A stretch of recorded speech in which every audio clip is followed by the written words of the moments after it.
Rail पटरी पर तीन प्रेग्नेंट चुड़ैल। एक गांव और शहर को जोड़ने वाले रास्ते में बीच में सुनसान रेलवे फाटक पड़ता था। उसी रेल पटरी पर तीन डरावनी गर्भवती चुड़ैल थी जो कि आते जाते लोगों को मार दिया करती थी। विश्वास नहीं होता तो आप खुद देख लीजिए। तीनों प्रेग्नेंट चुड़ैल अपने बच्चे को लोरी सुना रही थी।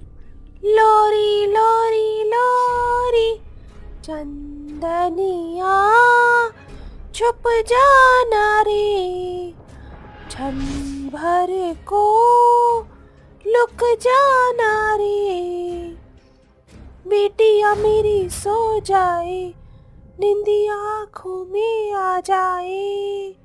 बहुत भूख लग रही है, चलो कोई शिकार करते हैं। हमें अपने बच्चों का ख्याल भी तो रखना है ना। चलो मारते हैं लोगों को। तीनों उस रेल पटरी पर आती ट्रेन को पलटकर हादसे का शिकार बना देती हैं। उसमें से तीनों चुड़ैल तीन लोगों को पटरी से घसीटते हुए लाती हैं। तीनों आदमी तड़पते हुए कहते हैं, अरे छोड़ो छोड़ो छोड़ो, हमें छोड़ो। अरे घर जाना है, जाने दो, क्यों हमारे साथ ऐसा कर रही हो? ओप्स, वो हम तुम्हें बता नहीं सकते। सुनकर भी क्या ही उखाड़ लोगे तुम तीनों। तुम बस ये याद रखो कि कुछ देर बाद हमारे बच्चों के साथ तुम भी इस पेट में होगे। अरे वो कैसे है? क्यों, अभी हम तुम्हारी बोटी बोटी करके खाएंगे ना। अब आया मजा सुनकर। नहीं नहीं है, नहीं, ऐसा नहीं हो सकता, छोड़ दो हमें। क्यों, चल तेरा मूड फ्रेश करती हूँ। आ लग जा गले से मेरे, ठा ठा करके सारी दुनिया से इश्क बया करके, ठा ठा करके। यार तूने अच्छा नहीं गाया, मैं करती हूँ साथ में डांस भी। ये ले, मरने से पहले जलेबी खाओ मस्त वाली। ऐसा कहकर रागिनी उन तीनों के मुंह में एक एक जलेबी डालती है और नाचते हुए कहती है, सब मुझसे पूछते हैं तू कौन देश से आई, नाम जलेबी बाई, आहा जलेबी बाई, ओहो जलेबी बाई। तुम तीनों बहुत बेसुरी चुड़ैल हो। इंडियन आइडल से जरूर भाग गई होगी, या फिर टोनी कक्कर से तुम्हारी मुलाकात हो गई होगी, उसी का ही असर दिख रहा है। तेरी ये हिम्मत, तूने हम तीनों को ऐसे बोला? अब तो तुम तीनों को मारने में हम तीनों चुड़ैल जरा भी वक्त नहीं लगाएंगे। ये कहते ही तीनों चुड़ैल उन तीनों को मारकर खा जाती हैं। इस तरह उस रेल पटरी पर आने वाले और भी लोगों को तीनों चुड़ैलें मार दिया करती थी। फिर बोर होकर बबली चुड़ैल कहती है, इस रेल पटरी पर मासूम लोगों को मारने की जगह अगर हम अपने हथियारों को ही मारे तो वो बेहतर होगा। क्यों ना उन तीनों को यहाँ ले आए। हाँ बिल्कुल। अगले दिन तीनों चुड़ैल अपनी ससुराल पहुंच जाती हैं, जहां उसकी सास अपनी दोनों बेटियों के साथ बड़े मजे से चाय पी रही थी। देखो तो कितने मजे से हमारी सास चाय पी रही है, और वो हमारे खड़ूस नन्हे भी। तभी तीनों चुड़ैल उनके सामने जाकर कहती हैं, माँ जी कैसी है आप? थोड़ा सा नाश्ता हम भी आप तीनों के साथ कर ले। क्यों नंद जी, आपको हमारी याद नहीं आती क्या? चुड़ैल, तुम तीनों कैसे वापस आ सकती हो? क्यों, आंखें फटी की फटी रह गई क्या हमें ऐसे देखकर?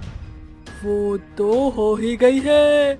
चलो अब इन तीनों को घसीटते हुए उसी रेलवे पटरी पर ले चलते हैं जहां इन्होंने हमारी जान ली थी।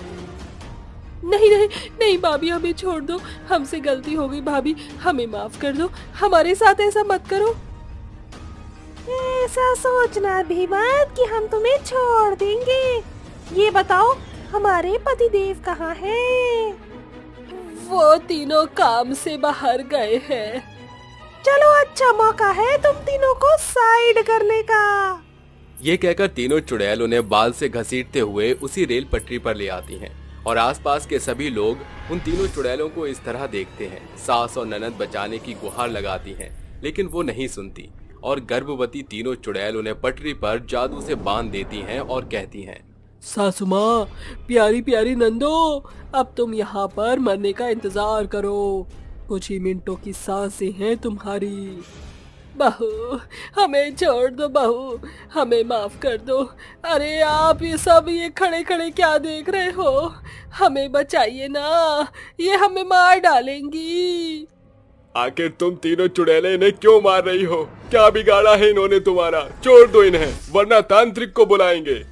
कोशिश भी मत करना तांत्रिक को बुलाने की। तुम सब नहीं जानते इन तीनों ने हमारे साथ क्या किया है। मैं बताती हूँ। कुछ समय पहले की बात है। हम तीनों बहनें एक गरीब परिवार से शादी करके इनके घर आई थी। इनके बेटों से शादी करके उनके बेटे हमसे बहुत प्यार करते थे, लेकिन माँ जी और हमारी ये दोनों ननंद ममता और शेफाली, ये तीनों हमसे चिढ़ते थे क्योंकि हम गरीब परिवार से थे, दहेज नहीं ला सकते थे। ममता दीदी, शेफाली दीदी, माँ जी आ जाइए, खाना बन गया है। तुम तीनों गरीब के हाथों से खाना खाने से तो अच्छा है भूखा रहे। इतना भी इन तीनों के माँ बाप को शर्म नहीं आएगी। एक ही घर में बिहा रहे हैं तो कुछ तो सामान भिजवा देते दहेज में, लेकिन नहीं, कुछ भी ठीक से काम नहीं किया और शादी का खाना तो बहुत ही बकवास था। अरे वो सब छोड़ो माँ, ये तो दुल्हन की तरह सही से तैयार भी नहीं होकर आई थी। अच्छी खासी नाक कटवा दी इन्होंने 4 लोगों के आगे हमारी। बिल्कुल सही बोला आप दोनों ने। अरे इनका हमारे से कोई तालमेल नहीं है, फिर भी भाई ने इन्हें पसंद कर लिया। अब झेलना तो हमें ही पड़ेगा। मेरा बस चले तो इन तीनों का कत्ल ही कर दूं। माँ जी, दीदी, आप तीनों हमें ऐसे क्यों कहते रहते हैं? क्या हमारे अंदर कोई दिल नहीं है या हमें बुरा नहीं लगता? कम से कम आप ये तो सोचिए कि हम तीनों की शादी हमारे माता पिता ने कैसे की है। अरे 3 जोड़ी चांदी की पायल, सोने का हार, बर्तन, कपड़े सब दिए हैं। ये भी हमारे माता पिता के लिए बहुत है, पर आपको तो नजर ही नहीं आ रहा। हाय हाय, देखो तो कैसे जुबान चल रही है। जुबान खींच लूंगी तुम तीनों की। जाओ, जाकर काम करो घर का। उनकी बात सुनकर तीनों बहुएं घर का काम करने लगती हैं। दोनों ननद और सास मिलकर तीनों को परेशान करती हैं। कभी पानी फैलाकर पोछा लगवाती हैं तो कभी खाने में अलग से मिर्ची डालकर दोबारा खाना बनवाती हैं। तीनों को सास बैठने नहीं देती, बार बार काम करवाती है। इन सब की खबर उनके पतियों को नहीं थी। कुछ समय बाद जब तीनों गर्भवती हो जाती हैं तो शेफाली कहती है, अरे माँ, हमारी तीनों भाभियों की ना शक्ल है ना ही सूरत है, ऊपर से गरीब है। कम से कम ये दहेज लाती तो हम दोनों की शादी तो हो जाती, तुम्हारा सहारा हो जाता। अब इनके बच्चे होने वाले हैं, क्या करोगी इनका? हाँ माँ, कम से कम तुम भाई की अमीर लड़कियों से शादी करती तो खूब सारा दहेज आता, ज्यादा पैसों में खेलती। अब बस एक ही रास्ता है, इन तीनों को हम मार देंगे और मैं अपने तीनों बेटों को ये बात बिल्कुल नहीं पता चलने दूंगी। फिर उनकी दूसरी शादी अमीर लड़कियों से करा दूंगी। इसके बाद अगले दिन माँ बेटी मिलकर तीनों गर्भवती बहुओं को मार देती हैं और कहती हैं, अरे भाभी, कितना समय हो गया है, भैया तो है नहीं, या क्यों ना हम ऐसे करें कि सब घूमने चलते हैं बाहर, टहल भी लेंगे, आप तीनों को अच्छा भी लगेगा। हाँ हाँ बिल्कुल, काफी समय से हम सबने साथ में वक्त भी नहीं बिताया। माँ जी चलिए, बच्चे की सेहत के लिए ये अच्छा होता है। ऐसा कहकर सास और ननद उन्हें टहलने के बहाने रेल पटरी पर लाती हैं और सिर पर मारकर बेहोश कर देती हैं। जब उन तीनों की आंखें खुलती हैं तो वो रेल पटरी पर बंधी हुई होती हैं और वो चिल्लाते हुए कहती हैं, ये हम कहाँ हैं? रेल की पटरी? माँ जी, ननद जी, हमें खोलिए, हमारे बच्चे को कुछ हो गया तो ट्रेन आ जाएगी। माँ जी, बबली, माँ जी, क्या आपने ये सब हमारे साथ जानबूझकर किया है? क्यों? आखिर हमारे बच्चे का तो लिहाज कीजिए। अरे मुझे ना तुम तीनों चाहिए ना तुम तीनों का बच्चा। इस रेल पटरी पर कुचलकर मर जाओगी तुम तीनों, फिर मैं अपने बेटे की शादी करवाऊंगी। तीनों गर्भवती बहुएं उनसे भीख मांगती हैं, लेकिन वो चली जाती हैं। इतने में ट्रेन उन्हें कुचलकर मार देती है और वो चुड़ैल बन जाती हैं। इन तीनों ने हमारे बच्चे का भी ख्याल नहीं किया और हमें पटरी पर मार डाला। ऐसों को छोड़ना चाहिए क्या? नहीं ना, इसलिए इन्हें मरना होगा। ये कहकर अपने जादू से ट्रेन को बुलाती है कि उन तीनों के पति वहां मौजूद हो जाते हैं और कहते हैं, क्या माँ शेफाली, ममता, ये मैं क्या सुन रहा हूँ? आपने हम तीनों के बच्चे को मार डाला। किंजल, हमारा बच्चा। माँ, हमारी बहनें ये तीनों ऐसी होंगी, मैं तो कभी सोच भी नहीं सकता था। बबली, हमारा बच्चा।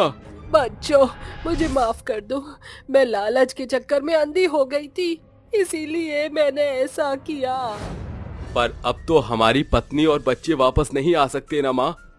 जो इन्होंने हमारे साथ किया है वो हम इनके साथ नहीं करेंगे। छोड़ दो बबली, किंजल इन्हें। वो तीनों गर्भवती चुड़ैल अपनी सास और ननद को छोड़ देती हैं। दूसरी पटरी पार करते ही अचानक से ट्रेन तीनों को कुचल देती है। ये देखकर सभी लोग दंग रह जाते हैं। तभी तीनों चुड़ैल अपने बच्चे को जन्म दे देती हैं, जिन्हें उनके पति अपने गले से लगा लेते हैं। और तीनों चुड़ैल कहती हैं, शायद किस्मत में यही था कि उन तीनों को उनके किए की सजा मिल जाए। हमने तो अपने बच्चे आप तीनों को सौंप दिए हैं, इसलिए आप अब उनका ख्याल रखना। अब हमें चलना चाहिए। अपने बच्चे की जिम्मेदारियां अपने पतियों को देकर तीनों चुड़ैल उन सब से विदा लेती है। जिसके बाद तीनों पति अपने बच्चों की परवरिश करते हैं, उन्हें पढ़ाते लिखाते हैं।